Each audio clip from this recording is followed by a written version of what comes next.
तो इलेक्ट्रोस्टैटिक में सोफार अब तक हमने कहाँ तक पढ़े, हमने लास्ट लेक्चर में पढ़े थे कि कैपेसिटर क्या होता है ना, और उसमें हम लोगों ने पढ़े थे कि कैपेसिटर का प्रिंसिपल क्या है, C is equal to Q by V. हमने बहुत डीप इस चीज़ को समझे थे एग्जाम्पल के साथ कि C is equal to Q by V हमको क्या बताता है ना। हमने देखे थे कि अगर हमें किसी कैपेसिटर की कैपेसिटी को बढ़ाना है तो हमको उसके पोटेंशियल को क्या करना पड़ता है, कम करना पड़ता है। अगर पोटेंशियल कम कर देंगे तो उस कैपेसिटर की कैपेसिटी क्या होगी, बढ़ जाएगी, है ना। तो कैपेसिटी बढ़ाने के लिए हम लोगों ने क्या किया, एक पॉजिटिव प्लेट ली, इस पॉजिटिव प्लेट के बाजू में एक नेगेटिव प्लेट ला के रखे।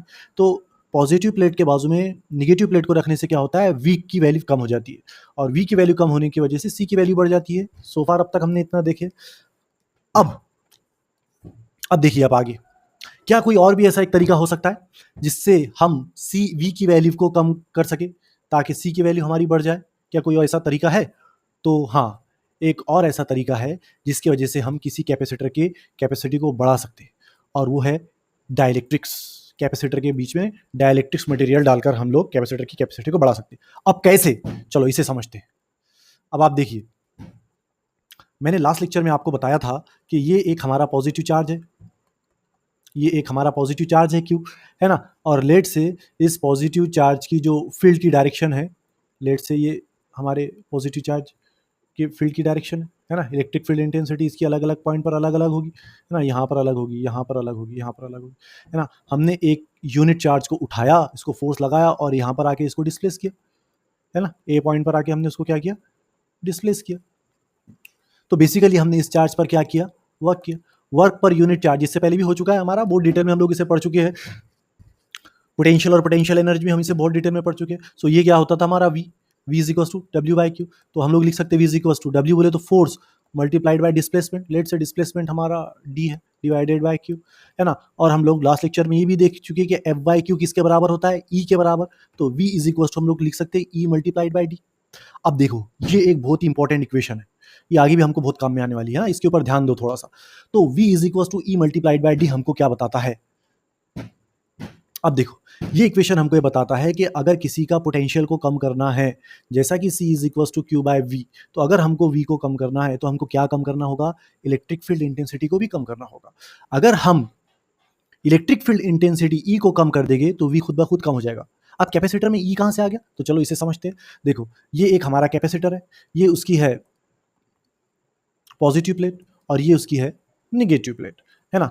अब आपको मैंने बताया था lines of force electric field के जब कॉन्सेप्ट बताया था, तो मैंने आपको बताया था कि लाइंस ऑफ फोर्स हमेशा पॉजिटिव टर्मिनल से शुरू होगे और निगेटिव टर्मिनल पे टर्मिनेट होगे। पॉजिटिव टर्मिनल से शुरू होगे और निगेटिव टर्मिनल पे टर्मिनेट होगे। ये हम लोग पढ़ चुके बहुत डिटेल में, है ना। अब आप एक आसान भाषा में समझिए, है ना। इंटेंसिटी को मैंने आपको बताया था कि फील्ड में किसी पॉइंट पर कोई यूनिट चार्ज कितनी फोर्स एक्सपीरियंस करता है, फील्ड में किसी पॉइंट पर कोई यूनिट चार्ज कितनी फोर्स एक्सपीरियंस करता है। जैसा कि यहाँ पर वो कम फोर्स एक्सपीरियंस करेगा, यहाँ उससे थोड़ी ज़्यादा, और यहाँ पर और भी ज़्यादा, और जैसे जैसे नज़दीक आएगा उतनी ज़्यादा उसको फोर्स महसूस होगी, उसके ऊपर फोर्स एक्ट करेगी। तो किसी भी पॉइंट पर चार्ज, ये यूनिट चार्ज कितनी फोर्स एक्सपीरियंस करता है, उसे हम लोग क्या कहते हैं, उस पॉइंट की इंटेंसिटी कहते हैं। हम लोग लास्ट लेक्चर में से बहुत डिटेल में देख चुके हैं, है ना। फिर भी मैं एक क्विक रिवीजन की तरह आपको बता रहा हूँ। ओके, चलो मुद्दे पर आते हैं। ये एक और बात मैंने बताया था कि अगर लाइंस ऑफ फोर्स ज़्यादा क्राउडेड है, अगर लाइंस ऑफ फोर्स कैसी है, ज़्यादा क्राउडेड है, तो हम ये भी बोलते हैं कि E ज़्यादा है। अगर आपको ये कॉन्सेप्ट समझ में नहीं आया तो देखिए, ये पॉजिटिव चार्ज है, ये इसकी लाइंस ऑफ फोर्स है ना। अब आप देखिए, यहाँ पर इतने एरिया में सिर्फ एक ही लाइन पास हो रही है और इतने एरिया में से यहाँ पर लग रहा है, तो यहाँ पर लाइंस ऑफ फोर्स का क्राउड ज़्यादा है, यहाँ पर कम। ऑफकोर्स इसलिए यहाँ पर इंटेंसिटी ज़्यादा है, फोर्स ज़्यादा होगी, यहाँ पर इंटेंसिटी कम है तो फोर्स यहाँ पर कम होगी। तो एक आम भाषा में हम ये भी बोल सकते हैं कि जहाँ पर E का क्राउड ज़्यादा होगा, लाइंस ऑफ फोर्स का क्राउड क्या होगा, ज़्यादा होगा, वहाँ इंटेंसिटी ज़्यादा होगी। ठीक है। अब मान लो ये जो एक्सटर्नल फील्ड ने जो लाइंस ऑफ फोर्स बनाई है, ये लाइंस ऑफ फोर्स मान लो 100 है। हम मान लेते E की वैल्यू कितनी है, यहाँ पर 100 है। इस E की वैल्यू को हम किसी भी तरह अगर 70, 60, 50, 30 का, यानी 100 से कम कर देंगे, इस E की वैल्यू को क्या कर देंगे हम, 100 से कम कर देंगे, तो E की वैल्यू कम होगी। अब E की वैल्यू कम होगी तो V की भी वैल्यू कम होगी, और अगर V की वैल्यू कम होगी तो C की वैल्यू बढ़ जाएगी। अब सवाल ये है कि हम इस E की वैल्यू को किस तरह कम करेंगे। तो अब देखो, मैं आपको बताता हूं कि हम इस E की वैल्यू को किस तरह कम कर सकते हैं। तो अब हमारा टारगेट क्या है, E को कम करना ताकि V कम हो जाए। ठीक है, तो V कम होगा तो C बढ़ जाएगा। तो चलो अब इसको देखते हैं हम लोग, ये कैसे कम कर सकते हैं। तो ये हमारे कैपेसिटर की दो प्लेट है, ये है पॉजिटिव चार्ज प्लेट और ये है निगेटिव चार्ज प्लेट, और ये हमारे इलेक्ट्रिक फील्ड इंटेंसिटी की डायरेक्शन। ठीक है ना। ऐसे कितने लाइन्स ऑफ फोर्स है, कंसिडर करो कैसे 100 लाइन्स ऑफ फोर्स है, और इस 100 को मुझे क्या करना है, 70 करना है। 100 को क्या करना है, 70 करना है। तो कैसे करूँगा 100 को 70? तो एक काम करता हूँ मैं, इसके अंदर एक ऐसा मटेरियल, न्यूट्रल मटेरियल पुट कर देता हूँ। तो न्यूट्रल मटेरियल पुट करने से क्या होगा, इस मटेरियल के सारे निगेटिव चार्ज इस पॉजिटिव चार्ज की तरफ आ जाएगी, आएगी क्या नहीं आएगी सारे, और जितने भी पॉजिटिव चार्ज है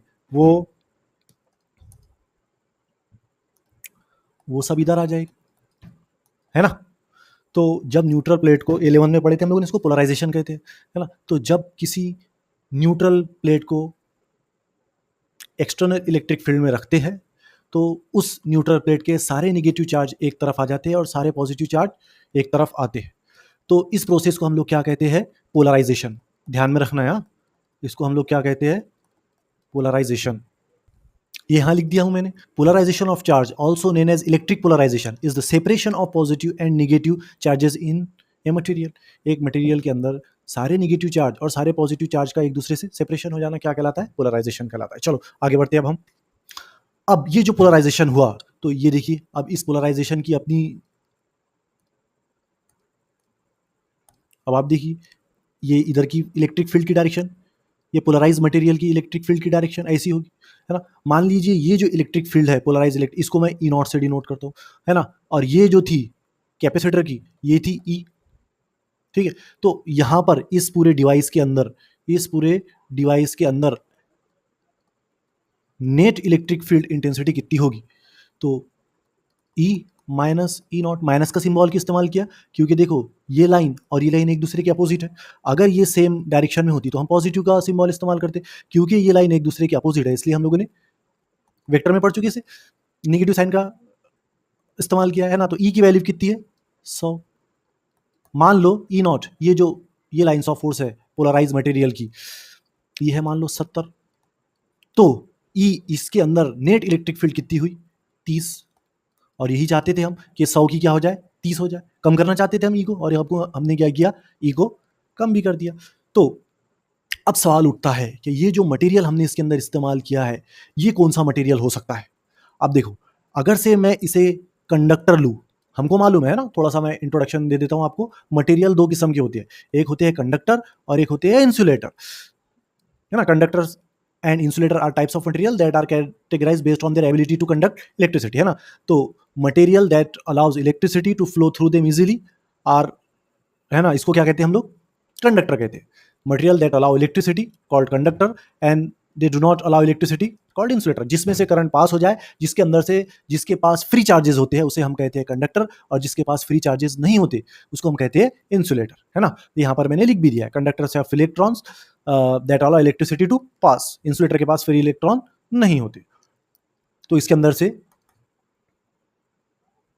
इलेक्ट्रिसिटी या करंट पास नहीं हो सकता, यहाँ इसमें चार्जेस फ्लो नहीं हो सकते, इसमें चार्जेस फ्लो हो सकते। तो यहाँ पर बात कर रहे थे हम लोग, अगर मैं इस मटेरियल की जगह कंडक्टर डाल दूँ, क्या डाल दूँ, कंडक्टर डाल दूँ, तो कंडक्टर डालने से क्या होगा, देखो ये पॉजिटिव चार्ज यहाँ पर आ जाएंगे, तो ये सारे, अगर मैं यहाँ पर कंडक्टर डाल देता हूँ तो सारे इधर पॉजिटिव है तो सारे नेगेटिव चार्ज यहाँ पर आ तो जाएंगे, लेकिन क्योंकि ये कंडक्टर है इसलिए इनके बीच में क्या हो सकती है, स्पार्किंग हो सकती है, हमारा कैपेसिटर फट सकता है ना, स्पार्किंग हो जाएगी। तो कंडक्टर नहीं चल सकता हम इसके अंदर, ठीक है। Even current can pass through the conductor, तो इसमें से करंट भी फ्लो हो सकता है ना। तो मैं ये बोल रहा हूँ कि ये जो मटेरियल जिसके अंदर पोलराइजेशन हुआ है वो हमको कंडक्टर नहीं चलता, हमको ऐसा मटेरियल चाहिए जिसमें से करंट पास नहीं होता हो, ताकि इस मटेरियल में स्पार्किंग ना हो, ताकि हमारे कैपेसिटर में, सॉरी मटेरियल बोला, ताकि हमारे डिवाइस में क्या ना स्पार्किंग ना हो। तो अब ऐसा मटेरियल कौन सा है जिसमें से चार्जेस फ्लो नहीं होते, वह है इंसुलेटर। तो एक काम करते फिर अब हम, तो कंडक्टर रखे तो हमारी पिक्चर क्या होगी, फ्लॉप होगी। अब एक काम करते इंसुलेटर रख के देखते, चलो मान लो ये वो मटेरियल है और ये इंसुलेटिंग मटेरियल है। अब हमने क्या देखे, इसको एक्सटर्नल फील्ड में हमने रखे, इस मटेरियल को, इंसुलेटिंग मटेरियल को हमने क्या रखे, एक्सटर्नल फील्ड के अंदर रखे। तो हमने देखा इसके अंदर पोलराइजेशन ही नहीं हुआ। पोलराइजेशन नहीं हुआ मतलब सारे नेगेटिव चार्ज इधर नहीं आए और सारे पॉजिटिव चार्ज इधर ही नहीं आए, इसमें पोलराइजेशन ही नहीं हुआ इंसुलेटर में। लेकिन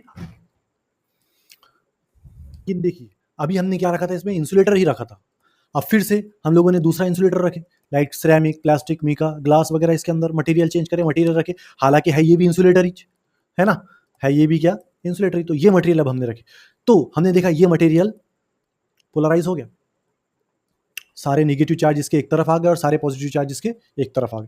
तो इंसुलेटर, कुछ इंसुलेटर ऐसे होते हैं जिनमें पोलराइजेशन नहीं होता है और कुछ इंसुलेटर ऐसे होते हैं जिनमें पोलराइजेशन होता है ना, यानी कि चार्जेस का सेपरेशन होता है। कुछ इंसुलेटर ऐसे होते हैं जिसमें चार्जेस का सेपरेशन होता है, कुछ इंसुलेटर ऐसे होते हैं जिनमें चार्जेस का सेपरेशन नहीं होता है। तो ऐसे इंसुलेटर जिनमें चार्जेस का सेपरेशन यानी कि पोलराइजेशन होता हो, तो ऐसे मटेरियल को हम कहते हैं डाइलेक्ट्रिक्स।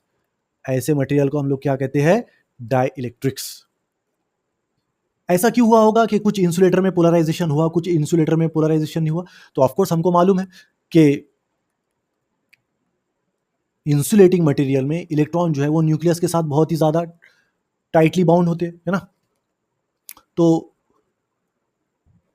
इसलिए तो वो फ्री नहीं होते, है ना। लेकिन कुछ इंसुलेटिंग मटेरियल ऐसे होते हैं जिनमें वो इलेक्ट्रॉन इतने टाइटली बाउंड नहीं होते, तो जिसमें इलेक्ट्रॉन ज़्यादा टाइटली बाउंड नहीं होंगे वो डाइलेक्ट्रिक बन जाएगी क्योंकि उनमें पोलराइजेशन होगा। ठीक है, ये एक आसान जवाब हो सकता है इसका। ओके चलो, तो सो फार हम लोगों ने क्या क्या पढ़े, चलो उसके ऊपर एक कोई रिवीजन ले लेते हैं। हम लोगों का जो लेक्चर शुरू हुआ था वो डाइलेक्ट्रिक का हुआ था, है ना। तो हम लोगों ने अभी ये पढ़े कि material that get polarized in an electric field are called dielectric. ऐसे मटेरियल जो एक्सटर्नल इलेक्ट्रिक फील्ड में रखने पर पोलराइज हो जाते हैं उसे क्या कहते हैं हम लोग? डाइलेक्ट्रिक कहते हैं। या हम इसे इस तरह भी लिख सकते, dielectrics are electric insulator. Dielectric insulator ही होते हैं, लेकिन ये वो इंसुलेटर होते हैं जो क्या हो जाते हैं? पोलराइज हो जाते हैं जब हम उन्हें एक्सटर्नल इलेक्ट्रिक फील्ड में रखते हैं। आई बात समझ में, है ना। अब डाइलेक्ट्रिक का इस्तेमाल हम लोग कहाँ करते हैं और डाइलेक्ट्रिक क्या करता है? सबसे पहले तो डाई इलेक्ट्रिक जो है वो कैपेसिटर की क्या करेगा? डाइलेक्ट्रिक क्या करेगा? कैपेसिटर की कैपेसिटर की जो इलेक्ट्रिक फील्ड होगी उसको रिड्यूस करेगा। मैंने अभी आपको बताया कि ये कैपेसिटर की इलेक्ट्रिक फील्ड की डायरेक्शन और ये पोलराइज्ड मटेरियल की इलेक्ट्रिक फील्ड दोनों एक दूसरे के अपोजिट है, तो एक दूसरे को कैंसिल कर देंगे और इलेक्ट्रिक फील्ड इंटेंसिटी की वैल्यू कम हो जाएगी। ई की वैल्यू कम होगी तो वी की वैल्यू क्या हो जाएगी? बढ़ जाएगी। वो क्या करता है? रिड्यूस करता है इलेक्ट्रिक फील्ड को। कुछ डाइलेक्ट्रिक मटेरियल जैसे कि एग्जांपल डाइलेक्ट्रिक मटेरियल का प्लास्टिक, सिरेमिक, मीका ग्लास, ये सब क्या है? डाइलेक्ट्रिक है। अब आप देखो डाइलेक्ट्रिक भी दो किस्म के होते हैं। अब चलो उसको देखते हैं। तो ये था बच्चों एक शॉर्ट इंट्रोडक्शन काय को लेकर? डाइलेक्ट्रिक को लेकर, है ना। तो हमने अब तक क्या क्या पढ़ा है कि कुछ इंसुलेटर जिनमें पोलराइजेशन होगा वो क्या कराएंगे? डाइलेक्ट्रिक कराएंगे। तो एक बहुत ही कॉमन डायलॉग आप देखोगे इसको लेकर कि every dielectric is insulator but every insulator is not dielectric. तो ये एक बहुत ही कॉमन डायलॉग है डाइलेक्ट्रिक को लेकर कि इंसुलेटर, कुछ इंसुलेटर ऐसे होते हैं जो पोलराइज हो जाते हैं ना, तो every dielectric is insulator but not every insulator is dielectric. ठीक है, ये डायलॉग आपको बहुत अच्छे से समझ में आ गई होगी, तो इसका मतलब अब तक का लेक्चर आपके दिमाग में बहुत अच्छे से बैठ रहा है। अब देखो डाइलेक्ट्रिक भी जो होते हैं ना वो दो टाइप के डाइलेक्ट्रिक हो सकते हैं, लेकिन इससे पहले कि हम डाइलेक्ट्रिक की टाइप्स पढ़े हमको समझ में आना चाहिए कि डाइपोल मोमेंट क्या होता है। डाइपोल मोमेंट हम इसे P से डिनोट करेंगे और ये क्या होता है। चलो इसे मैं बहुत आसान लैंग्वेज में समझाने की कोशिश करता हूँ कि डाइपोल मोमेंट क्या होता है। हमें इतनी ज़रूरत भी नहीं है इसे समझने की, इसे आप बहुत ज़्यादा डिटेल में केमिस्ट्री में पढ़ोगे। ठीक है, एनीवे तो देखो डाइपोल मोमेंट क्या होता है। मान लो ये एक पॉजिटिव चार्ज है, एक पॉजिटिव चार्ज है और लेट से इसका सेंटर ये है, इसके बीच में कहीं यहाँ पर इसका सेंटर है इस पॉइंट पर, है ना। लेट से ये एक नेगेटिव चार्ज है और इसका सेंटर ये है ना। ये दोनों चार्ज का सेंटर ये है, समझ में आई बात। पॉजिटिव चार्ज का सेंटर ये है, नेगेटिव चार्ज का सेंटर ये है और दोनों चार्ज का सेंटर ये है ना। अब देखो लेट से सेंटर से इसका डिस्टेंस L है और लेट से इस सेंटर से इस नेगेटिव चार्ज से इस सेंटर का डिस्टेंस ये L है। तो बताओ पॉजिटिव चार्ज से नेगेटिव चार्ज के बीच में का डिस्टेंस कितना हुआ? ट्वाइस L डिस्टेंस हुआ, है ना। तो एक काम करते हैं हम लोग कि कोई भी एक चार्ज ले लेते हैं। लेट से ये पॉजिटिव चार्ज लिया है हम लोगों ने और इनके इस magnitude of this charge multiplied by the length between the two centre, इस यहाँ से लेकर यहाँ तक की लेंथ को मल्टीप्लाई करते हैं, तो इनका जो आंसर आएगा दैट इज वो कहलाएगा हमारा क्या? Dipole moment. चलो मैं इसे अच्छी से डिफाइन भी कर देता हूँ कि डाइपोल मोमेंट क्या होता है। तो डाइपोल मोमेंट को हमने किस तरह डिफाइन किया? The dipole moment is defined as the product of magnitude of the charge and the distance between the center of positive and negative charge. Positive charge से नेगेटिव चार्ज के बीच में का distance multiplied by कोई भी एक charge का magnitude, और इन दोनों का जो प्रोडक्ट है ये हमको क्या बताता है? Dipole moment. अच्छा मान लो कि ये पॉजिटिव चार्ज का सेंटर है ना, यहाँ अच्छे से बनाता हूँ मैं, ये पॉजिटिव चार्ज का सेंटर है ये, और मान लो ये ही नेगेटिव चार्ज का सेंटर है, है ना। तो अगर पॉजिटिव चार्ज का सेंटर और नेगेटिव चार्ज का सेंटर एक दूसरे के ऊपर कोइंसाइड होते हैं, क्या होते हैं, कोइंसाइड, पॉजिटिव चार्ज का सेंटर भी वही होता है और नेगेटिव चार्ज का भी सेंटर वही होता है, तो ट्वाइस एल की वैल्यू हो जाएगी जीरो। अगर ट्वाइस एल की वैल्यू जीरो हो जाएगी तो डाइपोल मोमेंट की भी वैल्यू कितनी हो जाएगी, जीरो, है ना। तो डाइपोल मोमेंट होने के लिए दोनों के बीच में ट्वाइस एल का होना जरूरी है। अगर आपको ये बात समझ में आई होगी तो अब आप देखिए कि डाइलेक्ट्रिक्स दो टाइप के होते हैं। डाइलेक्ट्रिक्स कितने टाइप के होते हैं, दो टाइप के डाइलेक्ट्रिक्स होते हैं, एक होते हैं पोलर डाइलेक्ट्रिक्स और एक होते हैं non polar dielectrics. Polar dielectrics में क्या होता है, पोलर डाइलेक्ट्रिक्स में क्या होता है, पॉजिटिव चार्ज का सेंटर और निगेटिव चार्ज का सेंटर एक दूसरे के ऊपर कोइंसाइड नहीं होते हैं, डज नॉट कोइंसाइड। और ऐसे डाइलेक्ट्रिक जिनके पॉजिटिव चार्ज का सेंटर नेगेटिव चार्ज के सेंटर के ऊपर कोइंसाइड नहीं होता है, ऐसे को हम कहते हैं polar dielectric, does not coincide. इसको क्या कहेंगे हम लोग, पोलर डाइलेक्ट्रिक। क्यों पोलर डाइलेक्ट्रिक, क्योंकि अगर से इनका पॉजिटिव और नेगेटिव चार्ज का सेंटर एक नहीं होता है तो इनके पास डाइपोल मोमेंट है, डाइपोल मोमेंट है, इसलिए हमने इसे कहा पोलर डाइलेक्ट्रिक्स। ठीक है, अब समझो आप दूसरा टाइप है हमारा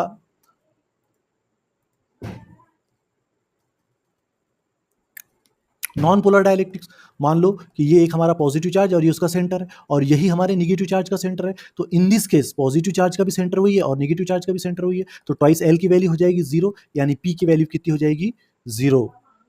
तो इन दिस केस इसके पास डाइपोल मोमेंट कितना होगा, जीरो होगा। क्योंकि इसके पास डाइपोल मोमेंट नहीं है इसलिए हम इसे कहेंगे नॉन पोलर डाइलेक्ट्रिक्स, है ना।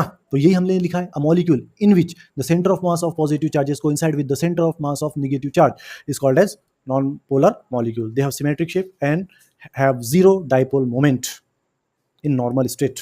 अब यहाँ पर ये एक इंपॉर्टेंट बात है कि नॉर्मल स्टेट क्या है। अब चलो इसे देखते हैं। अब क्या करते हैं हम लोग, पोलर डाइलेक्ट्रिक और नॉन पोलर डाइलेक्ट्रिक दोनों के दोनों को रखते हैं हम लोग एक्सटर्नल फील्ड में और देखते हैं क्या होगा। अब आप देखिए, जितना भी इलेक्ट्रोस्टैटिक के लिए बेसिक की ज़रूरत होती है ना, तो उसको मैं क्या करता हूँ, ये नोट्स के पहले पेज पे लिख देता। जैसा कि अभी हम लोगों ने डायपोल मोमेंट पढ़े, तो देखिए ये डायपोल मोमेंट को यहाँ डिफाइन भी किया है मैंने और इसे यहाँ लिखा भी है ना। तो आपके पास मेरी नोट्स होना बहुत ज़रूरी है, मेरे वीडियोज़ अच्छे से समझने के लिए डिटेल वीडियोज़ होते हैं ना, इसलिए आपको उसे बारीकी से समझने के लिए आपके पास मेरी नोट्स का होना बहुत ज़्यादा लाजमी है। देखिए यहाँ पर मैंने परमिटिविटी को भी डिफाइन किया है कि परमिटिविटी क्या होती है ना। यहाँ पर मैंने फील्ड को भी बताया है ना। यहाँ पर मैंने डायपोल मोमेंट वगैरह हर चीज़ को मैंने यहाँ पर मेंशन किया है। आप मेरी नोट्स डिस्क्रिप्शन में से डाउनलोड कीजिए और वहाँ से स्टडी कीजिए। चलो अब आगे बढ़ते हैं। अब आप देखिए, ये है पोलर डाइलेक्ट्रिक्स और ये है नॉन पोलर डाइलेक्ट्रिक्स, है ना। अब पोलर डाइलेक्ट्रिक्स का क्योंकि नेगेटिव चार्ज का सेंटर और पॉजिटिव चार्ज का सेंटर अलग अलग होता है, इसलिए मैंने इसको इस तरह डिनोट किया, एक ऐसा लिया और इधर नेगेटिव और इधर पॉजिटिव ऐसा बनाया। क्योंकि नॉन पोलर मॉलिक्यूल का सेंटर पॉजिटिव चार्ज का और नेगेटिव चार्ज का सेंटर एक ही होता है, दोनों एक दूसरे के ऊपर कोइंसाइड होते हैं, इसलिए मैंने इसको इस तरह ड्रॉ किया, है ना। तो यहाँ पर है सारे पोलर मॉलिक्यूल्स और यहाँ पर ये है सारे नॉन पोलर मटेरियल के मॉलिक्यूल, है ना। अभी ये एक्सटर्नल फील्ड में रखे हुए नहीं है, अब जैसे ही मैं इसे एक्सटर्नल फील्ड में रखूंगा, है ना, तो ये इनमें पोलराइजेशन होगा, डाइलेक्ट्रिक्स इनमें पोलराइजेशन होगा, सारे नेगेटिव इधर आ जाएंगे और उसी तरह सारे पॉजिटिव एक तरफ आ जाएंगे। उसी तरह नॉन पोलर मॉलिक्यूल में भी ऐसे होगा, जैसे अब हम इसे एक्सटर्नल इलेक्ट्रिक फील्ड में रखेंगे, हमने क्या किया, अभी इसे एक्सटर्नल इलेक्ट्रिक फील्ड में रखा, जैसे एक्सटर्नल इलेक्ट्रिक फील्ड में रखेंगे तो ये मॉलिक्यूल ऐसा हो जाएगा, इधर नेगेटिव हो जाएगी, इधर पॉजिटिव हो जाएगी, इधर नेगेटिव हो जाएगी, इधर नेगेटिव हो जाएगी और इधर ये पॉजिटिव हो जाएगी। देखिए नोट्स में मैंने यही लिखा, explain the polarization of polar dielectric in an external. जब एक्सटर्नल इलेक्ट्रिक फील्ड में नहीं थे तो ऐसे थे, एक्सटर्नल इलेक्ट्रिक फील्ड में रखने के बाद सारे नेगेटिव एक तरफ आ गए, पॉजिटिव की तरफ, और सारे पॉजिटिव नेगेटिव की तरफ आ गया ना, इनके पास डाइपोल मोमेंट आ गया।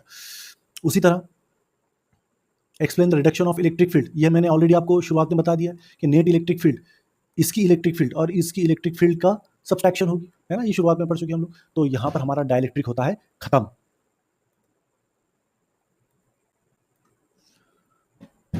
अब हम क्या करने वाले हैं, अब हम एक कैपेसिटर लेंगे, उस कैपेसिटर के दो एक्सप्रेशन, उस कैपेसिटर के कैपेसिटेंस यानी कि सी के लिए एक्सप्रेशन बनाएंगे। एक कैपेसिटर में हम लोग डाइलेक्ट्रिक रखेंगे और एक कैपेसिटर में डाइलेक्ट्रिक नहीं रखेंगे, और देखेंगे कि दोनों को, फिर दोनों इक्वेशन को कंपेयर करके देखेंगे किस तरह और क्या क्या फैक्टर है जिससे कि हमारी जो कैपेसिटर है उसकी कैपेसिटी बढ़ सकती है डाइलेक्ट्रिक डालने के बाद, क्योंकि ई कम हो जाएगा, है ना। हमने ई को कम किया ना, ई कम करने से वी कम हो जाएगा, यानी कि सी बढ़ जाएगा, because C is equal to Q by V. यही इस पिक्चर की शुरुआत थी और यही इस पिक्चर की द एंड भी है। अब वो देखेंगे हम लोग नेक्स्ट लेक्चर में।